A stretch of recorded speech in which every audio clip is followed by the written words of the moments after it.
Provérbios capítulo 1, versículo de número 8. Peço que você, por favor, se coloque de pé mais uma vez.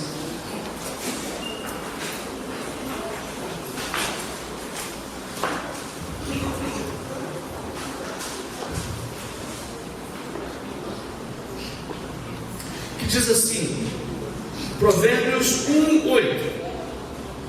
Se você tem o celular, se ele tiver o dispositivo modo avião, é uma boa hora para você colocar em modo avião, o botão do Vibracall, para que você não seja interrompido aí da ministração, ok? Filho meu, ouve a instrução de teu pai e não deixes a doutrina de tua mãe. Diz aqui o texto, nessa minha versão, Almeida corrigida e contemporânea. Mas vamos ler nessa outra versão aqui, que é a Almeida e atualizada, parece. Filho meu, ouve a instrução de teu pai e não deixes o ensinamento de tua mãe. Vamos fazer um lindo coro agora? Vamos falar todo mundo junto? Vamos lá? Filho meu, ouve a instrução de teu pai e não deixes o ensinamento de tua mãe. Somente até aqui. Senhor nosso Deus, nosso Pai, graças nós te damos, Senhor, por tudo que tu já fizeste e já falaste ao nosso coração neste domingo tão especial. Quero pedir em nome de Jesus, ó Pai, que a tua graça, o teu Espírito Santo, ó Deus, por tua mercê, por tua misericórdia, venha nos capacitar, venha nos ajudar agora a compreender aquilo que o Senhor tem para nós nesta noite. Em nome de Jesus eu te peço que seja assim. E peço que, ó Deus, tu expulses, banas desse lugar, ó Deus, todo espírito contrário à operação do teu Espírito Santo. Dá tranquilidade ao nosso coração. Dá-nos tranquilidade para ouvir a tua palavra. Em Jesus te pedimos amém e amém. Pode se sentar, meu irmão, por favor.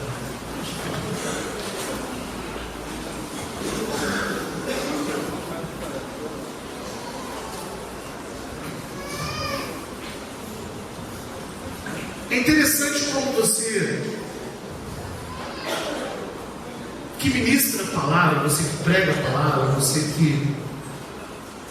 tem uma necessidade muito forte, muito premente. Há algumas preocupações na cabeça daquele que ministra a palavra.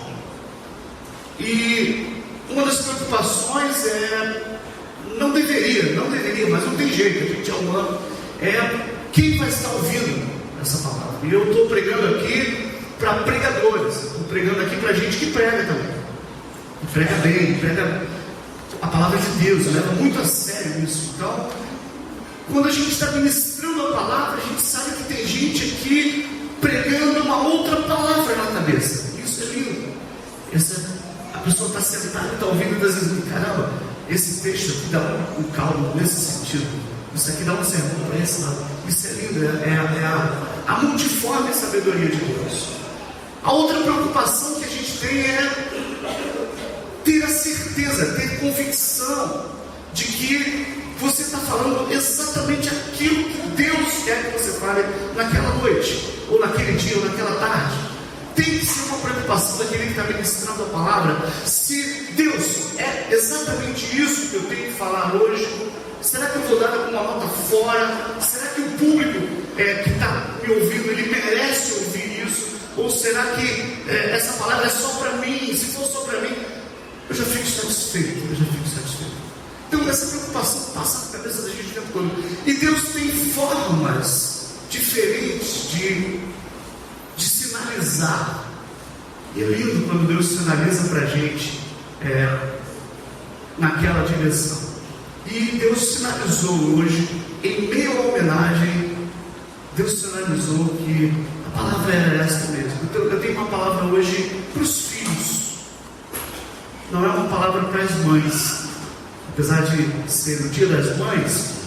Mas eu quero falar hoje, eu não sei nem qual o título que eu dou, estou com dificuldade, mas talvez seja alguma coisa do tipo Nossas Três Mães. Nossas 3 mães.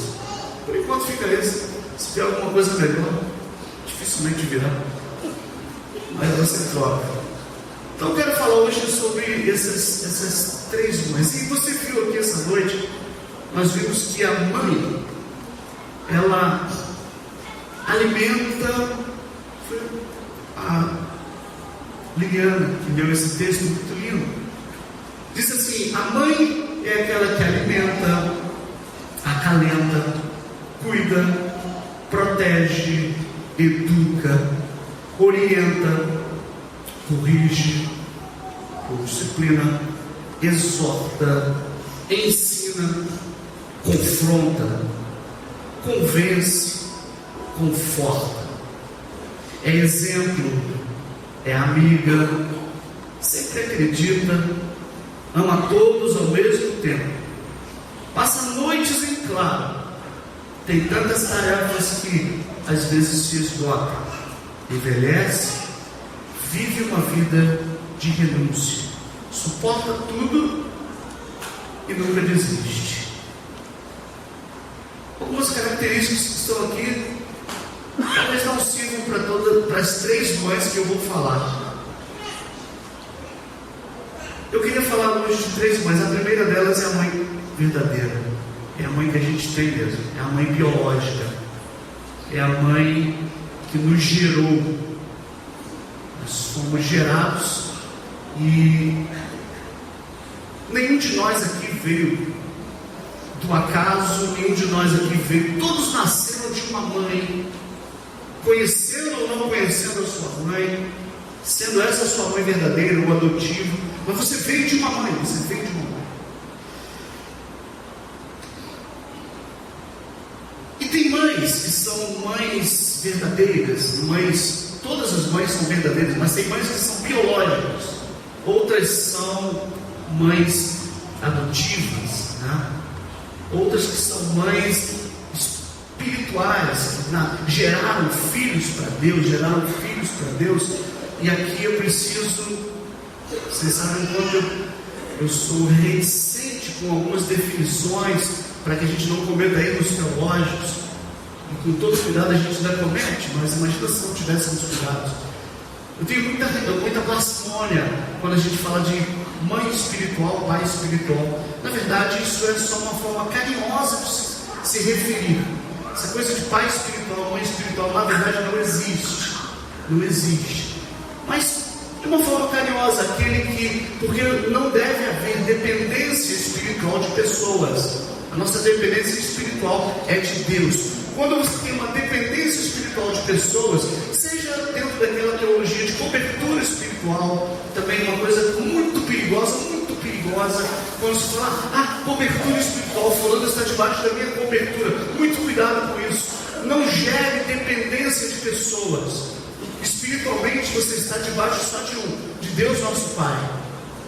Deus é o nosso, é a sombra, estamos debaixo da sombra do Onipotente. Ele é que é a nossa cobertura espiritual. Claro, estamos debaixo da bênção dos pais, aí sim, da bênção da mãe, da bênção do pastor da igreja, da bênção do líder da juventude, do líder dos adolescentes. Estamos debaixo de pessoas que estão nos abençoando, mas não deve, repito, existir dependências espirituais dessas pessoas. Você deve espiritualmente caminhar com os seus próprios pés, ao lado de Jesus, com a orientação da palavra de Deus, porque o Espírito Santo habita em você, habita em mim, habita em nós. Tudo bem, irmãos? Está claro isso, como água da fonte? Claro, límpido como licor sem meningite. Aquele líquido que sai. Límpido, é um dos líquidos mais limpos que existe. Então, isso é uma coisa extremamente importante. A Bíblia nos diz aqui, filho meu, volta ao versículo. Filho meu, não, quer dizer, ouve a instrução do teu pai e não deixes o ensinamento de tua mãe. Eu vou deixar a parte do pai de lado, porque sabe no dia dos pais eu entrei, e também cabe a gente falar isso para os pais. Mas não deixes o ensinamento de tua mãe. E hoje a gente tem visto que filhos têm deixado o ensinamento da mãe, ou até dos pais. Mães que são, aliás, não importa qual é o perfil psicológico da mãe, qual é o perfil temperamental da mãe, qual é o perfil espiritual, quais são as crenças da mãe, os valores que ela tem. Não importa qual seja o estilo de vida que a mãe adotou para ela, certo ou errado, se é uma mãe crente em Jesus, que se dobra diante de Deus orando pelos seus filhos, ou se é uma mãe que sai de noite para se prostituir. A Bíblia não entra nesse mérito. A Bíblia só diz uma coisa: não despreze a orientação da tua mãe. E diz mais, em Efésios capítulo de número 6, em Deuteronômio também diz isso, diz que honra teu pai e a tua mãe, para que te vá bem e vivas por muito tempo sobre a terra. Honra teu pai e a tua mãe. Os filhos devem duas coisas aos pais. Aqui em especial falando para as mães, mas aos pais os filhos devem. É um dever, não é uma opção, é uma condição. Os filhos devem obediência e honra. E aqui a Bíblia não especifica, não coloca explicitamente, não explicita qual é o perfil dessa mãe. Ela só diz obediência e honra. Obediência enquanto os pais viverem, e honra enquanto os filhos viverem. Há momento em que os pais passam para a eternidade, morrem, nos deixam. Felizmente esse dia acontece. Já aconteceu com minha mãe. E a gente não pode mais obedecer. Eu tenho 47 anos de idade, sei que pareço ter 46. Mas até hoje, eu vou para a região dos lagos, que é aqui do lado, ou eu vou para onde for, eu ligo. Minha mãe está na glória, meu pai está vivo. Pai, sua bênção. Estou indo para a região dos lagos, estou indo hoje e volto quarta-feira. Meu pai não pode dizer muita coisa e fala assim: Deus abençoe meu filho na viagem, Deus te leve na vida e te traga em paz. Não precisava disso. Eu sou dono do meu nariz. Qual o nome disso? Honra. E eu vou visitá-lo às vezes, eu falo, e às vezes eu entro numa comunhão com ele, eu não vou dizer uma discussão, digamos que uma comunhão intensa, né, como a gente usou aquele tempo. E a gente às vezes discute algumas coisas, né? Meu pai é bem temperamental, e aqui terá saído esse minuto. E às vezes a gente entra mas chega um momento da discussão em que eu percebo, é um feeling muito sutil. Quando eu percebo que ele se apruma um pouco mais e ele fala 10 centavos mais grosso, 10 centavos, eu entendo, opa, aí eu aperto a tecla backspace. Vou falar? Eu aperto o backspace. Todo teclado tem que ter um backspace, porque eu tenho que saber com quem eu estou falando. Um limite muito claro, muito nítido. Honra. Minha mãe já não existe mais. Minha mãe aqui na terra, minha mãe está com o Senhor nos céus. Eu não preciso, teoricamente, honrá-la, preciso. Toda vez que eu menciono minha mãe, eu menciono com honra. Eu não posso mais obedecê-la, mas posso honrá-la enquanto eu viver. Os filhos devem aos pais duas coisas. Quais são? Obediência e honra. Obediência e honra. Isso é uma coisa que é básica, que é um mandamento de Deus que vem atrelado. Sabe, tipo promoção combo? É isso. É uma promoção combo de Deus. Você faz isso e vem anexo, você ganha de brinde vida abundante. para que te vá bem e vivas por muito tempo sobre a terra. É a bênção do Senhor. Não enriquece e não acrescenta dores. Filhos que honram seus pais, filhos são filhos que serão honrados pela sociedade, honrados por Deus.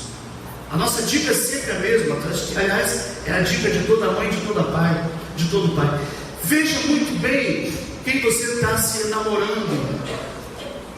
Aos jovens solteiros, observe muito mesmo com quem você está se namorando. Bons filhos costumam ser bons maridos. Boas filhas costumam ser boas esposas. Converse bastante, deixe ele falar. Quando ele começar a falar no capítulo pai e mãe, pare para ouvir, pare tudo que está fazendo, para ouvir qual é a impressão deles, qual é o relacionamento dele com os pais. Vai dar uma radiografia leve do marido que você pode ter e da esposa que você pode ter. Os filhos devem aos pais obediência. Isso é uma dica de $1 milhão. Eu devia cobrar por esse conselho, mas não é meu, é da palavra de Deus, é do Senhor. Então aqui a gente dá de graça o que de graça recebe. Amém? A primeira mãe é essa, é a mãe que Deus nos deu, a mãe biológica. Eu quero que os filhos saiam daqui hoje, não importa a tua idade. Se você tem uma mãe velhinha na cadeira de rodas, obediência e honra, honre, e Deus vai te abençoar muito. Se você tem desonrado no teu coração, se você tem desonrado, não tem visitado, são idosos e idosas que não servem mais para tomar conta dos nossos filhos, para lavar as nossas roupas, e às vezes ficam desprezados, porque não tem mais a força para reclamar. A gente às vezes tenta dominar. Não é essa a posição dos filhos. Se for esse o caso, arrependa-se hoje, dê um beijo na testa, peça perdão e honre o seu pai e a sua mãe até o último dia da vida deles, e Deus vai abençoar você. Isso está na palavra de Deus. É vida prática que traz vida para os nossos ossos. Tem um outro provérbio que diz assim: filho meu, não despreze a instrução de Deus, a instrução da palavra, porque a instrução da palavra será remédio para o teu umbigo e tutano para os teus ossos. Tem uma versão que diz exatamente assim, que a atenção que eu dou para a palavra de Deus vai se transformar em remédio para o meu umbigo e tutano para os meus ossos. Mas por que eu preciso de remédio para o umbigo? Eu não tenho piercing. O piercing só tem uma função: infectar. Você pode me apresentar 10 razões, mas ele só tem uma função: infectar. Se não infectou, um dia vai. Mas não é disso que eu estou falando. Quando eu estou falando, quando a Bíblia diz: essa palavra será remédio para o teu umbigo e tutano para os teus ossos, é uma forma poética da Bíblia dizer: filho meu, ouve a instrução da palavra, porque essa instrução vai trazer vida para você. Aqui, Joshua, muito obrigado. Isso será saúde para o teu âmago e medula para os teus ossos. É uma outra versão. Obrigado. Então, significa dizer que qual é o momento da vida em que a gente mais precisa de remédio para o umbigo? A gente que não usa piercing. É quando a gente é nenenzinho, a gente é criança. E quando é o momento da vida da gente em que a gente mais precisa de tutano para os ossos? É na terceira idade. Filho meu, ouve a instrução de Deus, porque isso será saúde para você, desde bebezinho até a terceira idade, vai acompanhar a tua vida inteira. Ouve a instrução do teu pai, ouve a instrução do teu pai. Amém? Quem se desvia da palavra, ele acaba padecendo por causa disso. Pega esse conselho em nome de Jesus. Honra tua mãe, honra teu pai. Traga vida para a tua vida. A primeira mãe que eu quero me referir é essa. Eu quero pedir a Deus que a gente saia aqui com um amor mais acrescido pelas nossas mães, nossas queridas mães. A segunda mãe, nessa palavra que será bem sucinta, será uma palavra mais devocional, menos teológica, vai ser bem prático hoje. A nossa segunda mãe é uma mãe que tem sido desprezada por demais. É uma mãe que eu acho que Deus não anda muito satisfeito com a atitude de nós, os filhos, para com essa mãe, não. E é uma mãe que, semelhantemente à mãe biológica, que faz o quê? Que alimenta, que acalenta, que cuida, que protege, que educa, que orienta, que corrige. Essa mãe tem sido um pouco negligenciada, tem sido um pouco mal falada. É a nossa querida mãe gentil, pátria amada, Brasil. Já disse no hino nacional: dos filhos deste solo, és mãe gentil. E a gente entra numa onda, irmãos, de falar mal daquilo que é nosso. A gente vai se infectando, vai se impregnando pelas reportagens que a gente ouve. E dependendo do que você lê, se você não tiver muita discernimento de Deus, você vai absorver, você vai acreditar em coisas que não são verdadeiras. Mas independente de toda a tragédia que esteja acontecendo, estamos sendo governados por uma presidente cujo partido, estou falando do partido, não estou falando da presidente.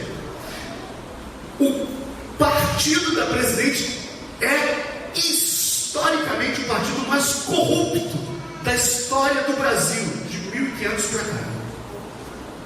A menos que Arena, MDB, lá de trás, e vem trazendo de lá para cá, tenham sido tão corruptos quanto, eu não duvido, mas que nunca apareceu e agora que está aparecendo. Mas a gente pega esse gancho e a gente anda na mesma direção, no mesmo fluxo da sociedade, e a gente começa a misturar as coisas e esquece que, e nós estudamos isso por 2 semanas consecutivas, quase consecutivas agora, sexta-feira, sobre a autoridade espiritual, que o papel da igreja, o apóstolo Paulo diz qual é: nós somos cidadãos do reino de Deus, nós somos cidadãos brasileiros, temos as nossas obrigações, mas a nossa pátria também é a pátria celeste. Nós temos uma dupla filiação, nós temos uma dupla nacionalidade, nós somos daqui, mas amados, nós somos também cidadãos dos céus. E o que significava para Paulo ser cidadão, na época de Paulo, sabe o que era cidadania? Era um pouquinho diferente do que é hoje.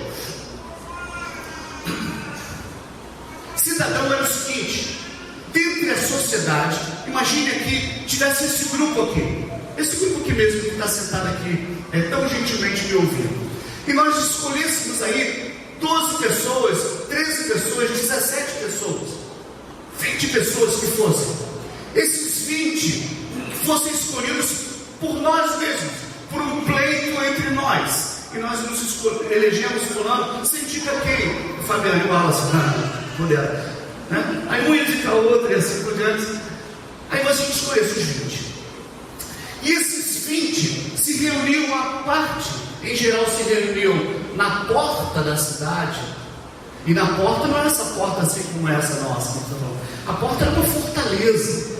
Por isso que a Bíblia diz: as portas do inferno não prevalecerão contra a igreja, porque fala da porta, onde o lugar onde há uma reunião, um concílio, onde as pessoas se reúnem para determinar a próxima estratagema de guerra e assim por diante.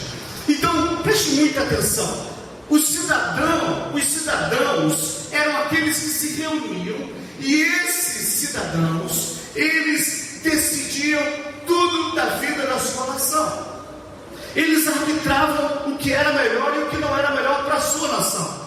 Então isso era que era cidadão. E quando alguém era eleito, falava assim: fulano é cidadão. Fulano é cidadão. Então nem todos eram cidadãos. Hoje esse conceito mudou. Todos somos cidadãos. Mas quando o apóstolo Paulo escreveu que a nossa pátria está nos céus, nós somos cidadãos dos céus, significa dizer, o que ele está querendo dizer, naquela sociedade em que os cidadãos, que era aquele grupo menor, decidiam o futuro da nação, o que ele quer dizer é o seguinte, amados: não importa qual é o partido que está dominando o nosso país, não importa quem é o presidente, se é uma mulher ou se é um homem, não importa se o presidente é até um homossexual, não importa se o presidente, o governador, se ele é corrupto ou se ele não é. O que importa é que o Paulo está dizendo para nós, por meio do Espírito Santo de Deus, é que quem determina o futuro de uma nação são os cidadãos dos céus. Que a igreja, quando assume de fato de direito que ela é reino de Deus na terra, ela representa Deus no meio das pessoas.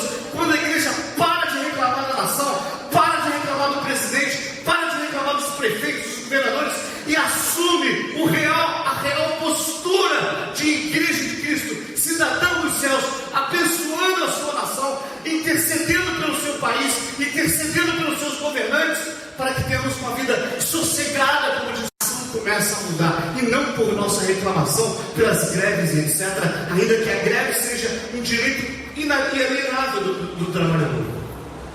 Mas é a igreja de Cristo posicionada é que muda as circunstâncias. Sempre foi o povo de Deus que regeu isso, o aspecto espiritual. E nós às vezes esquecemos, irmãos, de que a gente é crente, de que a gente acredita em principados e potestades, que a gente acredita em ossos espirituais da maldade, que governam, que dominam, que tem demônios especificamente nesse momento, lá no Palácio do Planalto. Aquilo está infestado de demônios. E em vez de a gente levantar um clamor como igreja de Cristo, como fez a igreja da Lagoinha, lindo, 2 milhões de pessoas em volta do Congresso falando: Senhor, perdoa a nossa nação, porque pecamos contra o Senhor. Esta é a posição da igreja. Porque não adianta ficar falando da presidente, do futuro, do outro, do Lula, que vai ser eleito daqui a pouco. Vai ser eleito de novo. Daqui a pouco o Lula vai voltar. Mas que importa se vai ser o Lula, se vai ser o outro? Tomara que não. Mas que importa? Que diferença fará? Você acha que Deus está preocupado com quem é o partido? Você acha que Deus está preocupado se quem vai entrar é o Lula, ou é o outro, ou é o lá de Alagoas, ou é o de... Você acha que Deus realmente está preocupado com isso? Não. Deus, se é que eu posso usar essa expressão, está preocupado, Deus estaria preocupado com 2 Crônicas 7,14. Se o meu povo, que se chama pelo meu nome, ou seja, se esse povo que diz que é crente, ele se chama pelo nome. Se o meu povo, que se chama pelo meu nome, se humilhar e orar e se converter dos seus maus caminhos, então tem maus caminhos no nosso meio, então eu ouvirei dos céus, perdoarei os seus pecados e sararei a sua terra.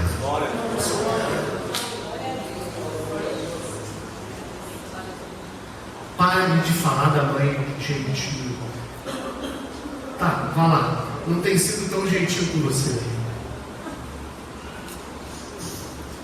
Braço forte, mão amiga. Às vezes a gente só conhece o braço forte, né? A mão amiga fica devendo. Mas o nosso papel como igreja, tem que dizer isso, não é de reclamar. Desculpa. É Deus quem diz. Eu, com temor e tremor, eu ouso dizer: assim diz o Senhor para você, para mim e para nós, nessa noite. Chega de reclamar. Reclamar não adianta. clamar adianta. É clamar. Não são nossas filosofias políticas, nossas expertise política, entender de política. Bem, isso é tudo importante. Mas o que vai te fazer diferença, irmãos, é quando eu e você, enquanto igreja, nos posicionarmos e dissermos: Senhor, sara a nossa nação. Sara a nossa nação. Estamos hoje a Thaís aí com a gente. Thaís, seja bem-vinda. Thaís está morando temporariamente no país, que eu admiro muito por um aspecto: nacionalismo. Dificilmente você entra lá num bar, num restaurante, num lugar, você não veja uma bandeira do Brasil, você não veja é uma coisa introspecta deles. Até os super-heróis têm as cores da bandeira, já perceberam isso? Tem as cores da bandeira americana, Homem-Aranha, Capitão América. Esse então é o top do nacionalismo, né? Tudo aponta para as cores da bandeira, tudo é o país deles. E Deus tem abençoado aquela nação. Não importa se você crer, não acreditar, um país imperialista, um país não sei o que, a gente ouve um monte de coisa no colégio, coisa e tal. Mas, meu irmão, a Bíblia, até bem pouco tempo atrás, estava em todas as salas de aula. Um país que sempre honrou a Deus durante muitos e muitos anos e ama a sua nação e ora pela sua nação. E Deus abençoe. Vamos fazer uma aliança com Deus hoje, pelo menos tentar. Pelo menos tentar isso. Deus vai ver o nosso esforço. De parar de falar mal da mãe, gente, e orar mais por nossa nação. Pedir a Deus mais graça. A gente vai abençoar muito mais os nossos netos orando do que fazendo piquetes, fazendo protestos, fazendo o que. Não é isso que muda uma nação. O que muda uma nação é a presença de Deus, porque Deus diz: feliz a nação cujo Deus é o Senhor e não uma senhora.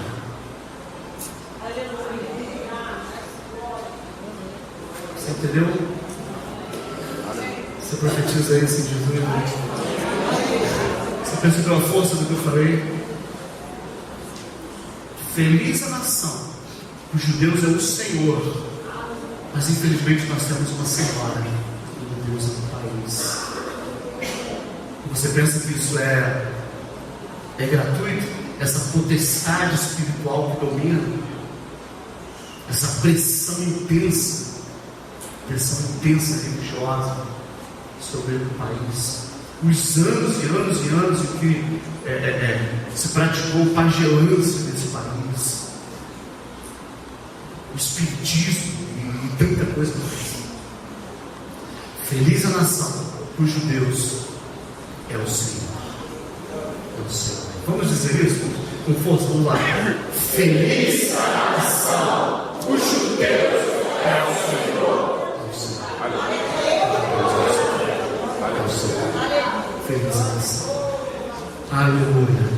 Não dei voto para conversas, irmãos, de corredor, conversas políticas. A eleição já acabou. Pelo amor de Deus, ore pela presidente. Eu penso às vezes que a Dilma vai enlouquecer. Eu penso às vezes que ela está doente. Tenho visto a saúde preocupada com o status dela, a saúde dela. Porque gostando ou não gostando, votando ou não votando, é a presidente do país. Nós temos que orar por ela. Eu penso que às vezes essa mulher vai enlouquecer. Mas Deus vai continuar cuidando da nossa nação. Amém? Mas o nosso papel é orar, é ter clemência a Deus, pedir a Deus clemência para essa nação. É fazer como Neemias, homem cheio de Deus, cheio do Espírito Santo, quando ele foi orar para Israel, falou assim: Senhor, perdoa-nos, pecamos, eu também pequei, eu me incluo nisso. E a terceira mãe, nossa primeira mãe é a mãe biológica, a segunda mãe que eu queria que você isso aqui com ela no coração, que é uma mãe que educa, que também ensina, que corrige.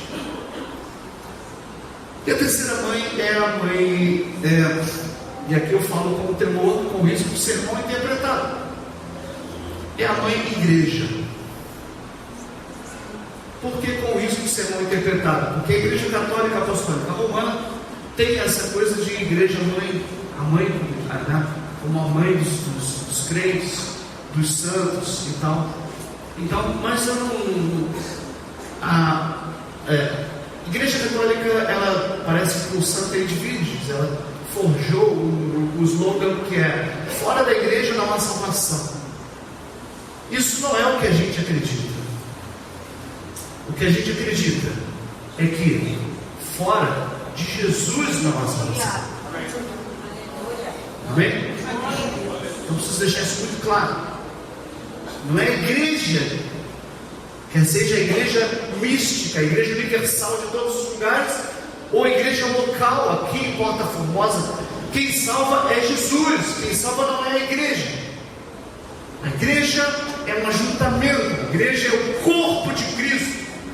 E essa é essa mãe que eu queria que você também saísse daqui com ela no coração, honrando também, porque essa mãe, ela também alimenta, também acalenta, também cuida, também protege, pelo menos deveria.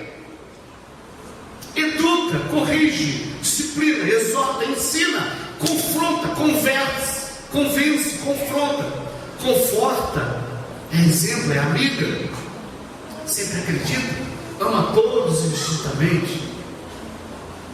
Essa igreja de Cristo, essa igreja que tem características diferentes, e por ter características diferentes, a Bíblia coloca essas características. Ela tem característica de Bereia, que consulta tudo na palavra para ver se as coisas realmente são assim. Ela tem igreja, ela tem um exemplo, ela tem como característica Tessalônica, que é uma igreja acolhedora, que doa para os pobres, que faz o bem ao próximo. É uma igreja de Tessalônica. É uma igreja de Roma, como a igreja de Roma. Não é a igreja de Roma católica, é a igreja de Roma do livro de Roma, do livro aos Romanos, perdão dizer. A igreja tem esse exemplo da igreja de Roma, que é uma igreja doutrinária, que preza pela doutrina da palavra, que se aprofunda nas escrituras sagradas. Tem características de Éfeso, que às vezes está fria, está morna, e Deus, ele fica irritado quando ela está morna, e Deus quer que a gente se defina. É aquela igreja que não sabe para que lado vai, não sabe se é crente. Hoje ele é crente, amanhã ele não é. Hoje ele está com um fervor intenso, mas amanhã ele não quer saber mais nada.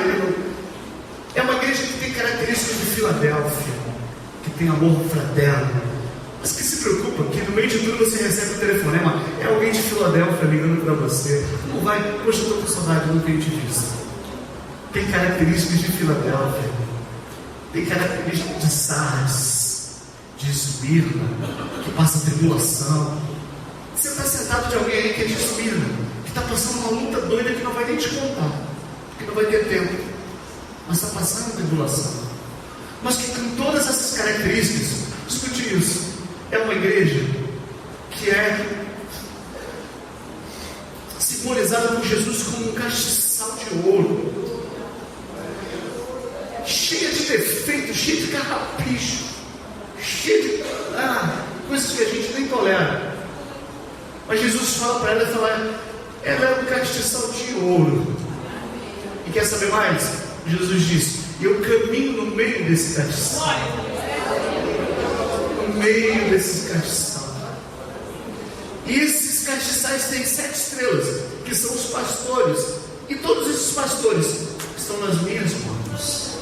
E ele tem nas mãos as 7 estrelas, que são os pastores dos 7 castiçais. Queria te dizer, para teu governo, para meu governo, que a igreja tem dono. Aleluia. Que Jesus não perdeu o controle das coisas. Ele continuou sendo o Senhor da igreja. Aleluia. O Senhor da igreja. O pastor que tenha juízo, tenha muito juízo para falar no público, principalmente todo domingo falar o mesmo público. Ele que tenha juízo, porque ele vai se entender com Deus se não for assim. Porque a igreja tem dono, e a igreja é você. Você está sentado do lado de alguém que tem dono, e o nome é o Senhor Jesus Cristo. Ele é o Senhor da igreja. E por mais que pareça que a coisa desgringolou, não aconteceu isso, porque Ele tem o controle de todas as situações. E no momento vai puxar as rédeas da situação, Jesus vai puxar as rédeas da humanidade, Jesus vai buscar as rédeas dos pastores autoritários, dos pastores que não pregam mais a verdade, dos pastores que não leem mais a Bíblia, dos pastores adúlteros, dos pastores ladrões, dos crentes que são da mesma forma, porque tal pastor, tal igreja. Mas existe um no trono que não perdeu o controle, que vai puxar as rédeas da situação. E importa, irmãos, que continuemos na mesma posição, servindo a Deus, louvando a Deus, glorificando a Deus.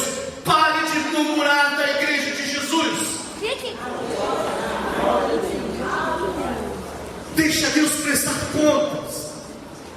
Isso não é licenciosidade, isso é prudência. Deus vai tratar, irmãos. Quem está estudando a Bíblia, quem está vindo à escola dominical, quem está acompanhando os estudos, quem está com a Bíblia na mão e o jornal na outra mão, está vendo o Apocalipse, dá até o filme, Apocalipse final, acontecendo agora, o Apocalipse, está diante dos nossos narizes, claro, está nítido os sinais da vida de Jesus. E como nós devemos nos posicionar diante dessa, vá lá, mãe igreja, sendo igreja. Aleluia. Você não pode falar mal de você mesmo, você não pode ser contrário a você mesmo. Ei, a igreja é você, a igreja sou eu. Desculpa te dizer isso, desculpa, mas isso serve para mim também. A tua igreja é a tua cara.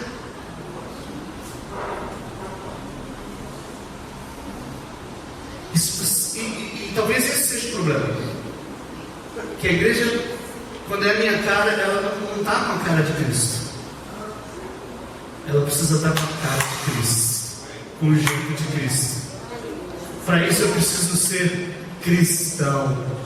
E o que é cristão? Pequenos cristos. Eu preciso ser como Cristo, porque cada vez mais que eu sou parecido com Jesus, eu vou mudando a minha estrutura. E o Voltaire não precisa não está muito longe disso. Isso. Você vai se assemelhando a Cristo, e cada um de nós se assemelhando a Cristo, a igreja fica semelhante a Jesus. E é isso que Jesus quer. Ei, preste atenção. Jesus falou uma frase que me assusta. Às vezes a gente lê a Bíblia muito rápido. A gente lê, tem que ler os 3 capítulos para poder marcar o xizinho lá. Aí quando eu marco o xizinho, eu acho que eu já cumpri minha missão. Mas tem um versículo na Bíblia que Jesus fala assim: porventura, foi Jesus, consulta para mim esse versículo. Porventura, quando o Filho do Homem vier, achará fé na terra? Lucas, Evangelho de Lucas 18, vê o versículo 4, por favor. Porventura o Filho do Homem, quando vier, achará fé na terra? E às vezes a gente passa por esse versículo despercebido, ou não dá devida atenção. Mas irmãos, olha a força do que está sendo falado. Quando o Senhor vier buscar a sua igreja, será que Ele vai achar ainda fé na terra? Porque a fé está se esvaindo, está escorrendo pelos dedos. 18:8. Digo-vos que depressa lhes fará justiça. Quando, porém, vier o Filho do Homem, que é Jesus, porventura achará fé na terra? Será que quando Jesus vier buscar a sua igreja, Ele vai achar você com fé no coração? Será que eu vou ter fé no coração? Será que eu estou acreditando ainda que Jesus vem buscar a sua igreja? Será que eu ainda acredito na igreja de Jesus, no meio de tantos escândalos? Será que eu já me deixei infectar na minha mente pelo que eu assisto na televisão, pelos livros que eu estou lendo, pelas exegeses pirutas que estão se fazendo por aí da Bíblia Sagrada, as coisas mais bizarras e mais loucas que se dizem acerca da fé cristã de Jesus?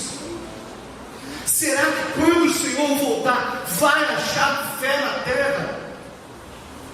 Irmão, será que a gente não está percebendo que Jesus continua vivo e ativo na igreja? Acabamos de chegar num acampamento, 17 adolescentes foram batizados de Espírito Santo. Isso chama-se incêndio. Incêndio de Deus.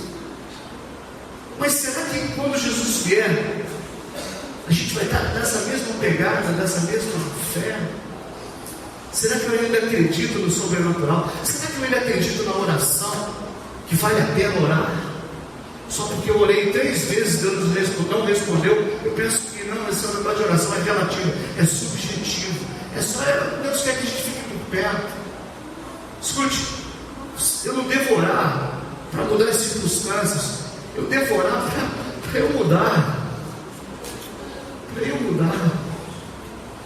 O conceito que você tem de Deus não muda Deus em nada. Mas o conceito que você tem de Deus muda você. Será que a gente não percebe isso, irmão? Que o conceito que você tem de igreja não muda a igreja vai continuar de pé, pregando o Evangelho. No meio desse montão de confusão, tem no meio disso tudo um povo fiel a Deus, que clama pelas madrugadas, que gosta do Evangelho, que prega o Evangelho genuíno de Cristo, que é apaixonado pela palavra. Ainda tem gente de pé, e esses serão arrebatados, estarão para sempre com o Senhor. Será que quando o Senhor vier, achará fé na terra? Guarde essa palavra no coração. Essa é a palavra que Deus trouxe para nós hoje. Trouxe para nós hoje. Glória a Deus. Saímos aqui hoje pedindo a Deus, me dá equilíbrio.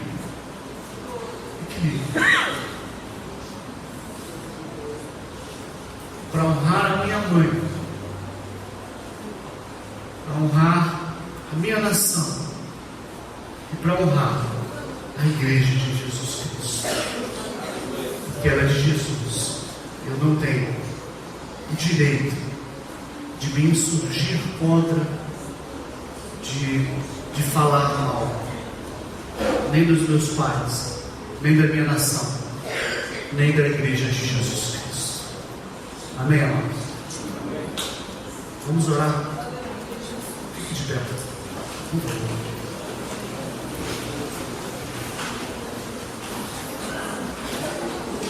Eu queria que nós fizéssemos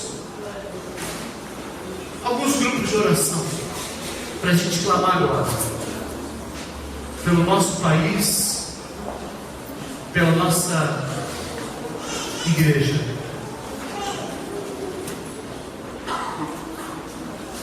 Esperar os irmãos que estão sair para a gente poder fazer essa oração.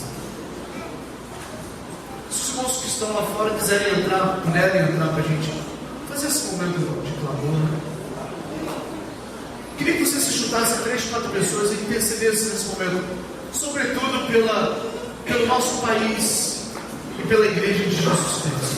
Levante um clamor, é um momento que Deus está nos dando aqui para honrarmos o nosso país e honrarmos também a igreja de Jesus Cristo.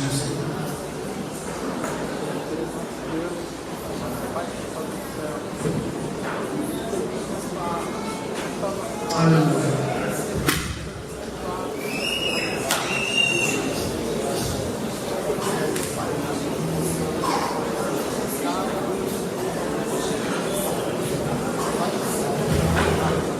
Oh, Deus.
não deixes a instrução da tua mãe.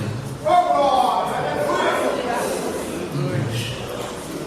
Nossa mãe tem uma instrução, mas a nossa nação tem uma instrução para nós também. E a igreja de Cristo também tem uma instrução. Não deixes essa instrução. A mesma obediência e honra devida à mãe e ao pai é devida à igreja de Cristo, é devida à nação brasileira. O diabo perdeu.